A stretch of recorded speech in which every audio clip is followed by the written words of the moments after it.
Hello বন্ধুরা, নমস্কার। আমি এখন ব্যারাকপুরে এক জায়গায় কাজ করছি। তো এখন বাজে দুপুর 3টে। প্রচুর বৃষ্টি হচ্ছে চারপাশে, দেখতেই পাচ্ছেন। সব জায়গায় ভিজে গেছে। আমিও ভিজে গেছি প্রচুর জায়গায়। এই বৃষ্টির মধ্যে দাঁড়িয়ে আছি শুধু একটা কথা বলার জন্য, যে আমাদের প্রফেশনে যে ঝড় বৃষ্টি জল কোনো কিছুই বাদ যায় না। সব সময় আমরা এইভাবেই কাজের মধ্যেই থাকি, আর সবসময় আমরা এই কাজ নিয়েই পড়ে থাকি। তো আমাদের কোনো কিছুই কেউ আটকাতে পারে না। আজকে জামাই ষষ্ঠী, রবিবার, তো সবাই ভালো মন্দ খাওয়া দাওয়া খাচ্ছেন, কিন্তু আমি এখন ওই বৃষ্টির মধ্যে কাজ করে যাচ্ছি কন্টিনিউয়াসলি।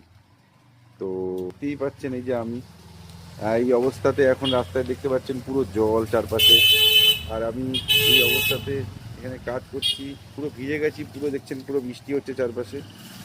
তো আমি এই এখনো পর্যন্ত বৃষ্টির মধ্যে থেকে বাড়ি যেতে পারিনি, 3টে বেজে গেছে। খাওয়া দাওয়া এখনো কিছুই হয়নি। তো আর কখন হবে তাও জানি না। তো জামাই ষষ্ঠী ফামাই ষষ্ঠী তো আমাদের কপালে কিছু নেই। তো তবুও ভেবেছিলাম খাওয়া দাওয়াটা ঠিক টাইমে করবো, তাও হবে না। এই বৃষ্টির মধ্যে দুপুর হয়ে গেছে, তবুও এই বাজে ওয়েদারে কাটছি। দেখতেই পাচ্ছেন। আপনাদের আশীর্বাদ থাকলে যেন এইভাবেই যেন আমি কাজ করতে পারি, এই কষ্টের মধ্যে দিয়ে চলতে পারি।